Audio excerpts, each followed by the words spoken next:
Bwana Yesu asifiwe. Basi ni waalike tunapohitaji kwenda kutafakari katika kipindi hiki cha jioni hii.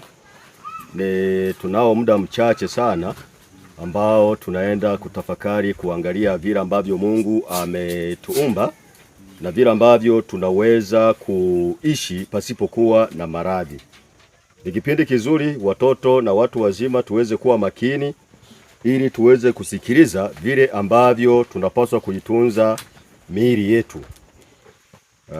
Wajibu mwanadamu anaowiwa katika kitabu kile cha CDF ni aya ya kwanza kabisa. Anasema kwamba wajibu kila mwanadamu anaowiwa ni kuwasilisha mwili usiokuwa na nini? Na magonjwa. Hiyo inamtaka mtoto hata aliye nini? Mzee kuweza kuhakikisha anaweza kuwasilisha mwili ambao unahitajika uweze kuwa ni hekalu la nani? La Roho Mtakatifu. Sasa ili Roho Mtakatifu akae ndani ya mwili huo ni lazima uwe safi. Na tunaposema uwe safi maana yake uwe na afya. Ukishakuwa na afya tayari na akili itakuwa ni timamu. Lakini mtu mgonjwa tayari ni mtu ambaye hata akili yake haiwezi kuwa katika utimamu. Kwa ndio sababu Bwana anatutaka katika kitabu kile cha Wakorinto sura ile ya 10, Wakorinto wa kwanza sura ya 10, lakini na fungu lile la 31 nasema, basi mrapo au mnywapo au mtendapo jambo lolote fanyeni yote kwa utukufu wa nani? Wa Mungu. Maana yake hiyo ni jumla ya maisha ya Mkristo. Kama mfuasi wa Kristo ni lazima hakikishe kila kitu anachokifanya kiwe kinakubaliana na utaratibu wa huyu aliyekuumba. Maana aliyetuumba kuna maelekezo aliyotupatia ili yaweze kutusaidia kuweza kuwa na afya nzuri, si ndio wapendwa? Ndio sababu unaponunua simu, kwa mfano ukinunua simu hii, unakuta kuna kitabu mle. Kile kitabu huwa wanaisema ni menu au sijui ni manyu inayokuongoza kuweza kutumia nini? Simu ile vizuri. Wanakuambia ukitoka hapo utafanya hivi, fanya hivi, kiwa hivi utafanya hivi. Kadhalika na mwanadamu alipoumbwa kutoka mikononi mwa Mungu, alipewa utaratibu. Katika Mwanzo pale kwamba matunda yote ya mti ya bustani mnaweza kufanya nini? Kula, lakini mti mmoja usile. Utakapokula kika utafanya nini? Utakufa. Na baada ya kuambiwa hivyo, tunaona kile kilichotokea pale bustanini Edeni ni pale baada ya mzazi wetu wa kwanza alipokiuka akala ule mti uliokuwa umekatazwa, matokeo yake mpaka hapa tulipo si yanatupata. Yanatupata. Na hata hivyo mwanadamu aliumbwa alikuwa na urefu futi 18, lakini siku hizi kuna wale mtu mmoja alienda hodi karibu, alipofika anakaribishwa, naona mtoto tuko hivi. Sasa tunatoka pale karibu, akasema samahani, niko nauliza wazazi wenu nimewakuta. Baba na wazazi wetu ni fifi. Akashituka akasema wazazi ni nyinyi?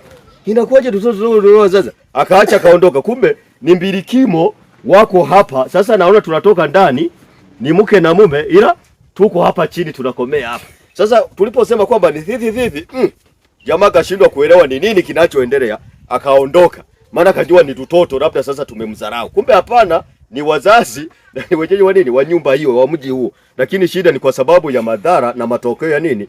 Ya dhambi. Nini shida? Kwa dhambi ya mtu mmoja ulimwengu mzima ulianguka wapi? Mpaka na wanyama na ardhi yote vikaraniwa. Lakini sasa Mungu ni mwema, bado anaturejesha na anatuelekeza vile tunavyoweza kupata kuweza kuishi, kurudishwa katika uhalisia Mungu anaoutaka. Japo kuwa hatutaupata ule, lakini anahitaji tuweze kuishi bila maradhi. Maana wajibu wa kila mmoja anayewiwa anawiwa kuwasilisha mwili ambao ni wenye afya. Na ili tuwe na afya ni lazima tuzingatie kanuni zile 8 tunazoambiwa: habari ya hewa safi, maji safi, pumziko na kadhalika. Lakini katika muda wangu nilionao nitawapitisha tu kwenye vitu vichache kidogo. Nitaomba mtu mmoja nisomee katika kitabu kile cha Mithali 17 fungu la 22. Mithali 17 fungu la 22.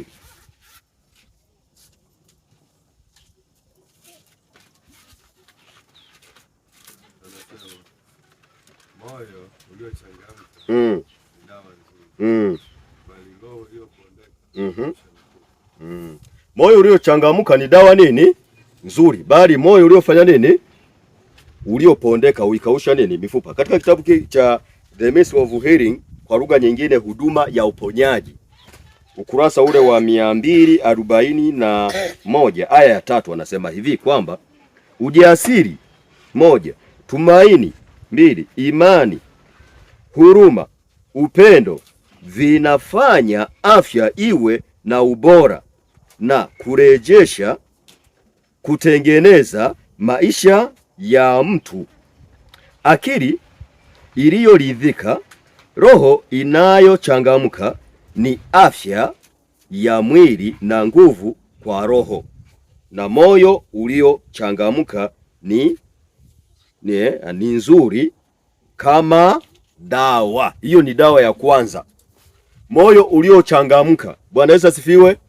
Moyo uliochangamka, hiyo ni dawa ya kwanza katika maisha moja ya watoto, ya familia kiujumla.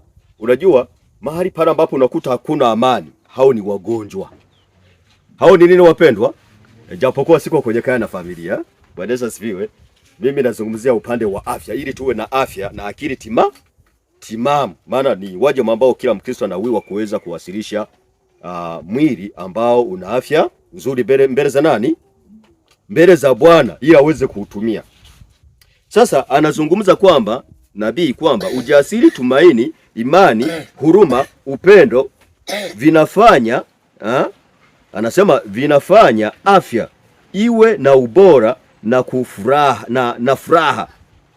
Yaani hivyo vitu ni vitu ambavyo vinafanya mtu au afya ya mtu kuwa na ubora. Halafu pia ni vitu vinavyomuongezea nini? Mtu kuwa na nini? Na maisha marefu. Sasa tumesoma lile fungu, anasema kwamba moyo uliochangamka ni dawa nini? Nzuri. Lakini moyo uliofanya nini? Uliopondeka uikausha nini? Mifupa. Tutakapoendelea kuangalia tutafikia mahali tutaona hata namna ambavyo hata kwenye ulaji haitakiwi kula ukiwa umekasirika. Bwana Yesu asifiwe. Na mara nyingi hivyo vitu vimekuwa vikifanyika, mtu anapotegewa chakula ambacho anaona chakula sio kizuri, hakina ubora, anakula hajakifurahia. Kile chakula kiwezi kubadilishwa na kuwa damu nzuri, badala yake kumekula matatizo. Na wakati mwingine, wakati ambapo unakuwa na hasira, haitakiwi kula. Chakula kilichopikwa vibaya hicho hakitakiwi. Lakini wakati ambapo na hasira, hata kama ni chakula kizuri, inatakiwa uache kwanza hasira ishe, alafu ndo ugule nini? Chakula ukiwa umekifurahia. Sio ule umekasirika. Kile chakula hakitakufaidisha. Huwezi kukuletea nini? Afya nzuri. Sasa vitu vya namna hii tunaona kwamba ni mojawapo ni mawakala wanaotuletea nini? Afya katika miili yetu na kuepusha magonjwa mengi. Furaha na nini na kadhalika, na vitu vya namna hiyo. Na ujasiri, vitu vya namna hiyo. Maana kuna mtu mwingine akisikia hata bundi tayari humo ndani harari, mawazo, shida, nini, anajua tayari leo wananimaliza. Kumbe ni lugha ya mnyama tu, anasema hii. Leo sasa hapa ni bara. Anakosa amani.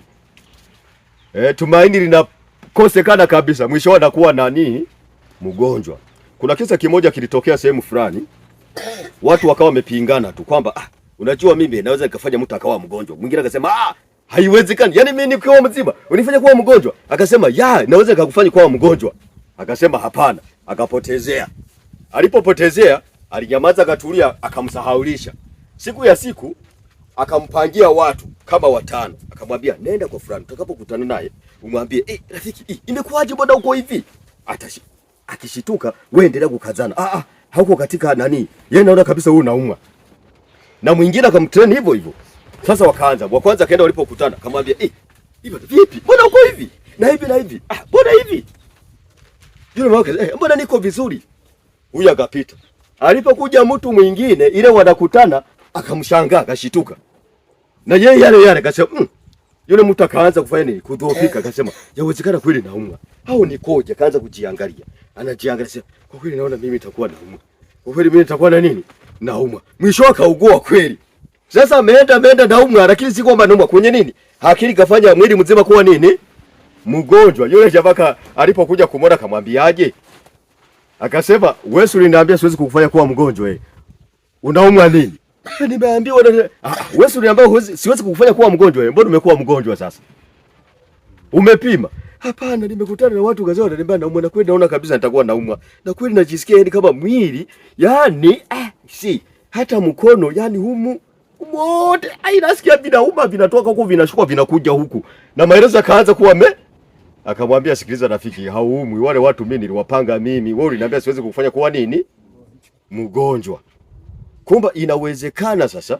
Akagundua kumbe inawezekana kwenye maisha tunaoishi, kama tutakuwa tunaambiana mambo mabaya atatufanya kukosa nini? Afya nzuri. Sio kama tunaelewana wapendwa. Kwa hiyo ni moja katika maisha tunaoshirikiana hivi, tuhakikishe kwamba tunapeana maneno ya amani, ya furaha na faraja na tumaini, ili mtu kumfanya mwenzako, jirani yako aweze kuwa na nini? Na afya. Ndio maana tumeanzana na lile fungu kwamba moyo uliochangamka ni dawa nzuri. Lakini tukasoma kwenye nukuu ambayo nimetaja kwamba anazungumza kwa ujasiri, tumaini, imani, huruma, upendo vinafanya afya iwe na ubora. Manake ni mawakala ambao wanaongeza mtu kuweza kupata nini? Kupata afya nzuri. Kwa hiyo katika maisha tunaoishi tupende kupeana maneno manini? Bwana Yesu asifiwe. Maneno mazuri. Amina. Tupeane maneno mazuri ya kutiana moyo. Sio maneno ya kukasirishana. Sio kama tunaelewana. Tunaweza tukajikuta sisi tumetengenezana kuwa wagonjwa. Watu tukawa wagonjwa wakati kumbe tulikuwa hatuna haja kuwa nini? Wagonjwa, kwa sababu vile tunavyoshirikiana au vile mawasiliano yale namna yanavyotumika. Kwa hiyo tuhakikishe kwamba mawasiliano yetu yanakuwa ni mawasiliano mazuri yanayoweza kumpatia mtu afya, yani jirani yake kumpatia afya katika maneno, namna mnavyoshirikiana katika huduma mbalimbali. Hiyo itasaidia watu kuwaongezea nini? Afya. Hata katika familia. Hata katika nini? Katika familia. Yeye ni mashuhuda kwamba nafikiri ni kitu kinachojulikana. Alikuwepo mama mmoja hivi. Mume wake alikuwa ni tajiri, kila kitu kipo. Kila kitu kila siku ni sherehe. Ningesema hivyo mnaelewa. Maana yake yani kwenye meza kila kitu lakini yule mama yukoje? Ameisha. Amefanya nini? Sio kuisha ile sasa kwamba ameisha kwa sababu labda yawezekana ni mtu ambaye yuko mbele za mifungo sana. Kila kitu anakula lakini hafanyi nini? Na anakula hanenepi. Sababu ni nini? Bwana mumalizie. Hamna. Yani maneno kwake ni mapigo. Yani manake mume wake alikuwa ni Tyson. Tyson yani kila mapigo anajua. Ila kila kitu analeta pale nyumbani. Ila sasa hakuna nini? Hakuna amani ndani ya ile familia. Ni vurugu, yani vurugu. Watoto wenyewe baba kiingia wanakimbia chini ya meza. Mpaka panya, ukiona baba mpaka na panya wanamuogopa, unafikiri ni mchezo. Mwanadamu naeje? Panya wao wenyewe wanakimbia kizee, ameingia. Hatari. Ilikuwa ni shida. Huyo mama ameisha. Siku moja nakutana na wachungaji, ile wanazungumza akasema, yule mama anapokea pale nyumbani na leo alikuwa kuja kumtembelea pale. Anaanguka kilio. Kilio cha nini? Katika mazungumzo anasema nyumba hii imekosa amani. Imekosa nini? Imekosa amani. Imemsababisha mama amekondea na lakini anatembelea. Gari zile wanazozipenda wakina mama, Harrier. Si unajua ndo habari ya mjini, Harrier hizo ni gari za wanawake. Ila wanaume ni G8. Hizo ndo wanatembelea. Lakini mama ameisha. Lakini kila kitu anafanya nini? Anakula. Kwa hiyo hapo tulikuwa tunajaribu kuangalia ni namna gani tunavyoweza kutunza afya zetu. Kwanza mawasiliano yanatakiwa yawe mazuri kwenye familia, lakini hata na majirani, ili tutengenezeanie afya njema. Afya njema. Na mawasiliano yawe nini? Mazuri. Ni mojawapo wa mawakala ambao watatupatia afya nzuri. Lakini kitu kingine ambacho natamani tuweze kukiangalia ni kitu kimoja hapa ambacho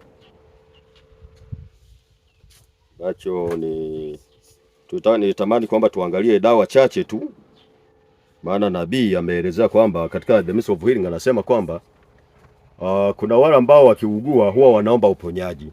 Kuugua kupo na wanaomba Mungu awaponye, lakini nabii amesema hawezi kupata uponyaji kama hawatatumia nini? Kama hawatatumia nini? Dawa.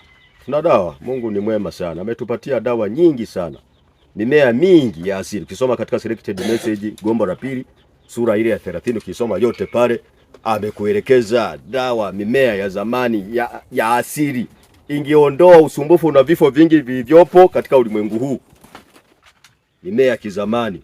Na nasema kwamba mingine iko nyuma ya nyumba zetu, imetuzunguka. Kwa hiyo vitu Mungu anahitaji tuweze kuvitumia kwa ajili ya kujitibu sisi wenyewe katika maradhi ambayo tunakuwa nayo. Tupitie kidogo kwa muda, dakika zilizobakia tuangalie kidogo, ila moja wapo ni hiyo niliokuwa naeleza, ambapo tumesoma jawabu la upole na kadhalika, vitu vya namna hiyo ukisoma kwenye Mithali. Lakini na hiyo moyo uliochangamka ni dawa nzuri. Hiyo ni dawa ya kwanza ambayo kwamba hatupaswi kuwa na huzuni. Tunaye baba yetu. Kwenye zile kanuni 8, kanuni ya mwisho nafikiri tunaijua, si ndio? Inasemaje? Tuiseme wote. 1, 2, 3. Kutumainia katika uweza wa Mungu. Maana yake sasa hatuna lolote ambalo linaloweza kutupatia msongo au shida. Kwa sababu gani? Tunamwamini Mungu, tunamtegemea yeye kwa kila jambo. Yale ambayo hatuyawezi tunampelekea yeye, halafu tunakuwa salama na amani inapatikana. Si ndio wapendwa? Kwa hiyo hahitaji kuanza sasa itakuwaje, tunakutegemea katika uwezo wa nani? Hiyo ni dawa, hiyo ni daktari tosha. Maana yake kule kote umeshughulika, lakini umefikia mahali umeshindwa, sasa unategemea hapo. Na hapo panamalizia sasa. Kwa imani, amina. Kwa imani. Kwa hiyo hakuna haja ya kuwa na shida. Nasema hiki hakiwezekani, hakuna ugonjwa usiotibika mbele za nani? Mbele za nani wapendwa?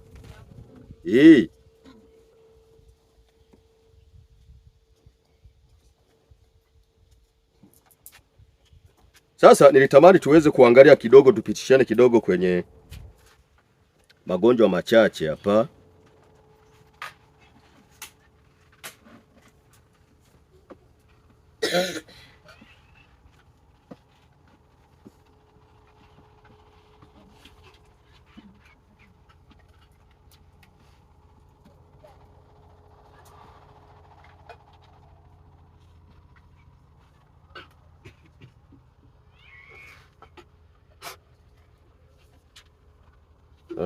Kuna magonjwa ambayo baadhi ambayo tunayaona mara nyingi yamekuwa ni common. Sitazungumzia sana yale magonjwa ambayo ni kidunia wanasema kwamba ni magonjwa ambayo wanaamini kwamba hayana tiba. Hayo sitayagusia, kwa nafasi nyingine tutaangalia, lakini tamani tuangalie kidogo magonjwa baadhi ambayo yamekuwa yakisumbua. Magonjwa haya nafikiri ni mojawapo ambayo yanasumbua katika jamii sana. Kuna malaria, si ndio?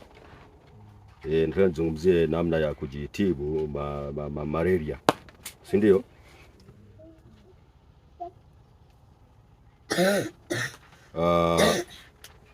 Kuna dawa ambayo ni rahisi sana. Dawa hii ambayo ni rahisi sana, nasema unaweza ukachukua, nasema mwandishi wa kitabu hiki kwamba punje za chungwa au mbegu, si ndio? Chungwa, tule tumbegu tule. Sasa kuna viganda vile vinakuwa juu ya nini? Kwenye mbegu. Wangapi wanajua mbegu za chungwa? Si mnajua? Ile mbegu ukitoa kuna kaganda fulani kanakuwa pale juu. Unakamenya kale, si ndio? Kachungwa. Sasa zile mbegu unaweza ukachukua 3.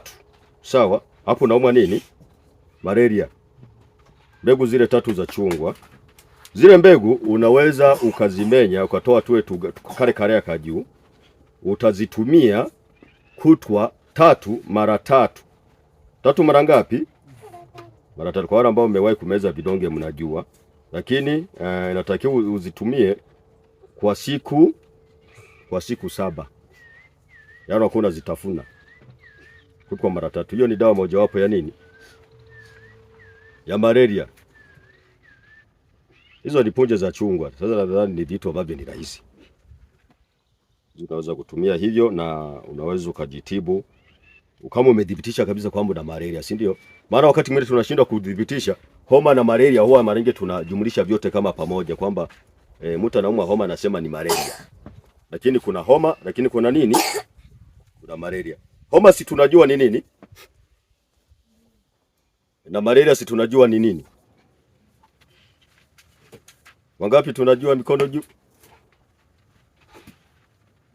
Homa na malaria ni vitu viwili tofauti, tusije tukavichanganya. Unaumwa homa ukatumia dawa za malaria, hutapona, si ndio? Lazima umedhibitisha kama ni malaria kweli. Na kama ni homa tumia dawa za nini? Za homa. Maana homa mara nyingi zile huwa ni sumu ambazo ni matokeo ya sumu, mrundikano wa sumu, takataka nyingi kuwa wapi? Mwilini. Sasa tumia dawa zinazoweza kusaidia kuondoa zile taka mwili zilizoko ndani ili zitoke, ili homa ifanye nini? Mfumo unashindwa kujimudu. Ndipo hapo unakuwa unajihisi mwili ukiwa hivyo. Lakini malaria ile ni virus. Tunaelewa na watu wa Mungu. Hiyo ni dawa ya kwanza, amezungumza hizo punje. Lakini pia kuna dawa nyingine hapa ambayo ya malaria. Nazungumzia kitu kingine kimoja, ni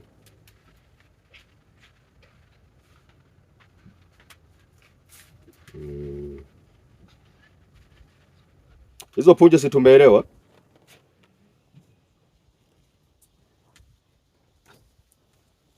Kingine ni chai unaweza kutumia chai ya tangawizi pia. Tumia chai ya tangawizi ya kutosha unapotumia zile punje za limao za machungwa zile. Lakini tengeneza chai ya nini? Tengeneza chai ya tangawizi ile unakuwa unakunywa. Lakini na yenyewe unaweza kuwa unaitumia chai hiyo, kwa hiyo unaitumia angalau mara 3 kidogo tu, sio iwe nyingi. Nayo pia itasaidia kwenye upande wa malaria hapo. Itasaidia. Au unaweza kuwa unainywa kikombe kimoja jioni. Kikombe kimoja jioni wakati unataka kwenda kulala. Chai ya nini? Ya tangawizi. Unaweza ukafanya hivyo kwa siku hizo utakazokuwa unatumia nini? Zile punje za nini? Za chungwa kwa siku 7. Na dawa ziko nyingi za malaria, lakini hiyo ni mojawapo ya dawa ambayo itasaidia kwenye malaria. Lakini pia kuna dawa nyingine, nafikiri dawa ambazo tumekuwa tukizitumia tunazielewa. Kuna alizeti poli, si tunaielewa? Ile alizeti poli nadhani wengi tunaifahamu. Ile pia japokuwa inafanya kwenye homa, lakini hata kwenye malaria inafanya nini? Inafanya. Unatengeneza ile juisi yake, unakunywa mara 3 kwa nini? Kwa siku. Hiyo sasa sijafanyia utafiti kwamba unaweza kutumia kwa siku ngapi. Lakini hiyo ni dawa mojawapo pia. Lakini kuna ile inaitwa mnyonyo. Si ndio? Mnyonyo. Nao pia hiyo ni dawa. Hizi kwanza tunaanza kukumbushana zile ambazo tumekuwa tukizoea kwa ajili ya nini? Ya malaria. Lakini kwa yule mtu ambaye atakuwa anahisi ana homa. Yule mtu anahisi kuwa na nini? Ana homa. Si ndio? Kwenye selected message gombo la pili, kulingana na muda wangu tutatoa maelezo tu. Selected message gombo la pili, kurasa sura ile ya 30. Ameelekeza kila familia inatakiwa kuwa na mkaa ule uliochakatwa, si ndio? Wangapi tunaofahamu? Okay. Sasa mkaa ule hasa nabii ameandika mkaa wa mkaratusi au kifuu cha nini? Cha nazi, au na mkaa mwingine mti wa mkuyu au mti wa mbuyu. Hiyo miti inafanya kazi vizuri sana. Tengeneza ule mkaa, haitakiwi uishe ndani. Kwa mtu anayejihisi kama na homa, anayejihisi kuwa na homa, kabla ya kumpa dawa unaweza kumtanguliza kumpa nini? Mkaa. Unamkorogea, anafanya nini? Anakunywa. Akishakunywa kikaa muda, chukua ile dawa, unajua kwamba itamsaidia nini kwenye homa. Si utangulize dawa alafu mpe mkaa. Mara nyingi huwa makosa hayo yamekuwa yakifanyika. Hata kuna ile dawa tulikuwa tumeelekezwa, tulikuwa tunatumia vile kwamba unatanguliza dawa kwamba baada ya dakika 30 unakunywa nini? Mkaa. Ili kwa kinyume chake inaenda kuzuia ile dawa isifanye kazi vizuri. Inatakiwa utangulize nini? Mkaa. Halafu ile dawa typhoid ndio ufanye nini? Unywe. Inafanya kazi vizuri sana. Tunaelewana wapendwa? Hizi dawa zote tunaelekezwa, nabii amenatuelekeza namna ambavyo tunaweza kuishi kwa kutumia hizi tiba asili na zinafanya kazi vizuri sana.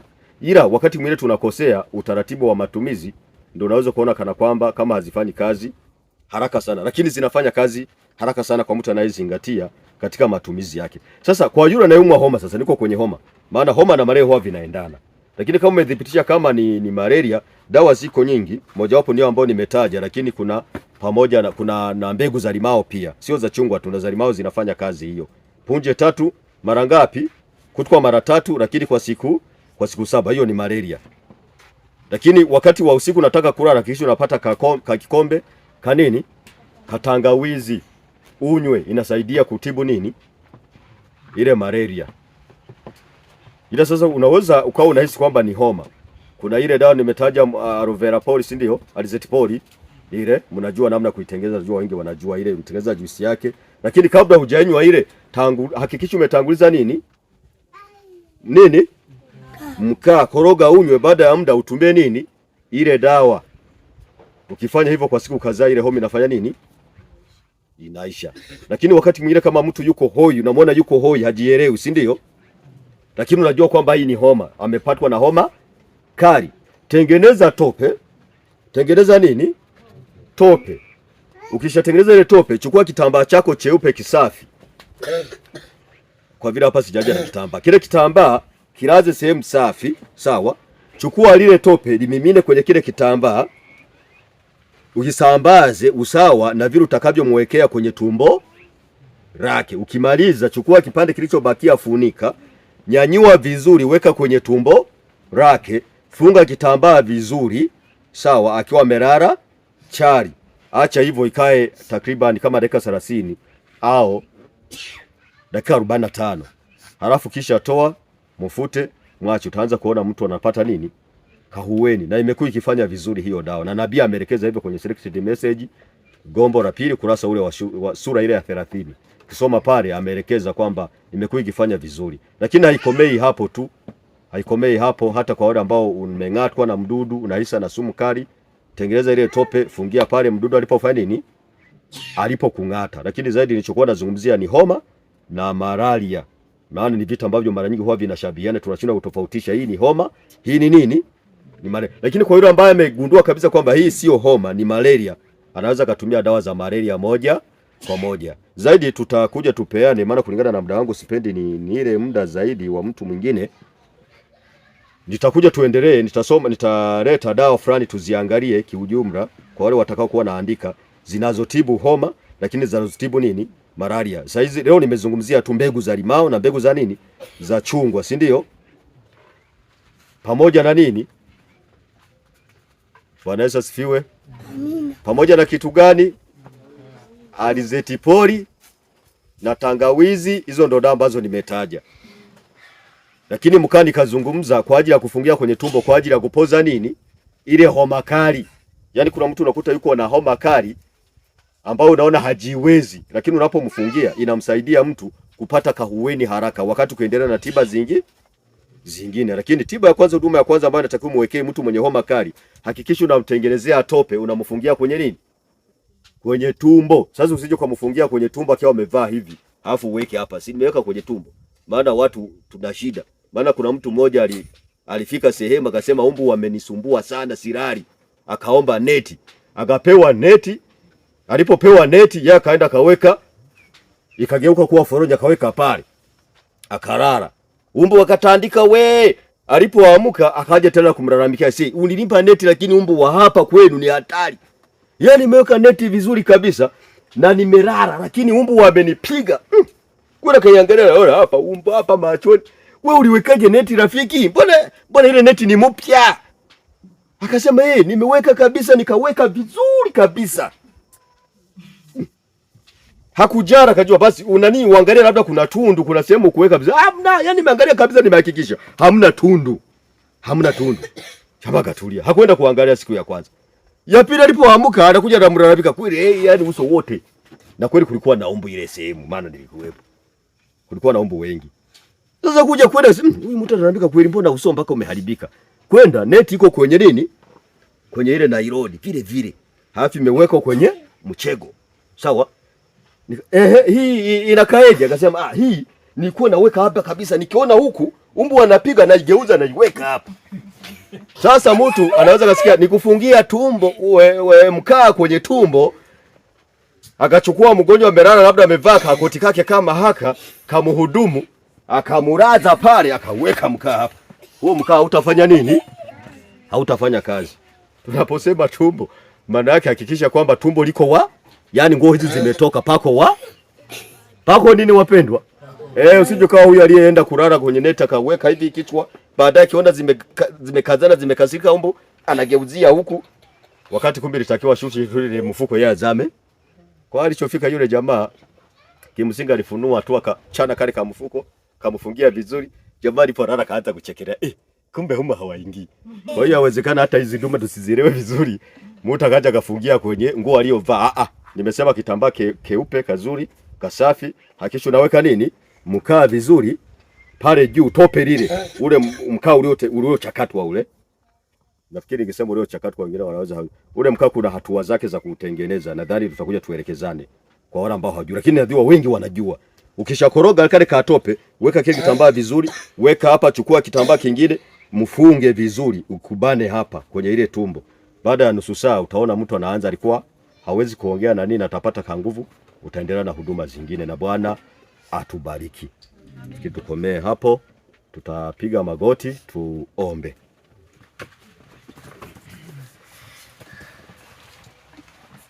Baba yetu mwema, mbaji wetu, tunasema asante, tunakushukuru kwa namna ambavyo unatupenda na unadumu kuendelea kunena nasi, kutuelekeza vile ambavyo katika kitabu cha CDF sura ya kwanza aya ya kwanza kwamba wajibu tunaowiwa kila mtu ni kuwasilisha mili yenye afya.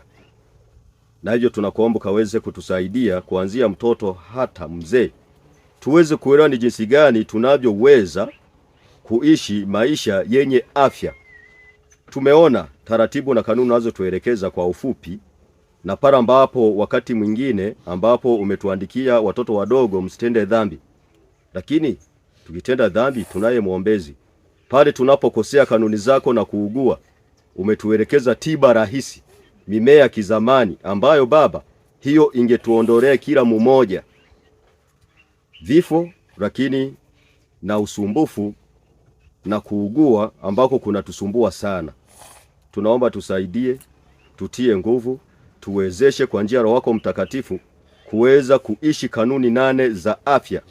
Hawa madaktari 8 tuweze kuwatumia, ambao tumeona kuna hewa safi, lakini kuna mwanga wa jua, kuna pumziko, kuna kiasi na kadhalika. Tusaidie Yesu Kristo ili tuweze kutii, hatimaye tuweze kuwa na afya njema na akili nzuri ya kuweza kuelewa neno lako takatifu. Tunapo pumzika katika kipindi hiki, tukipisha kipindi kingine, tunaomba Roho Mtakatifu mwema, mwalimu na mkufunzi mzuri, aendelee kufungua bongo zetu na akili zetu tuweze kuelewa na kuweza kuyaishi. Ndivyo tuombavyo katika jina la Yesu Kristo, Bwana na Mwokozi wa maisha yetu. Amen.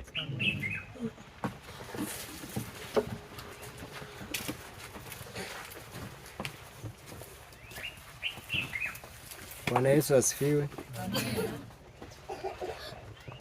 Mwaka 2025. Jiweke tayari. Jiweke tayari. Mwaka 2025. Jiweke tayari. Jiweke tayari. Jiweke tayari. Amina. Hiyo ilikuwa ni mada inayohusiana na swala la matibabu, lakini kuyafahamu magonjwa na kujua madawa yake.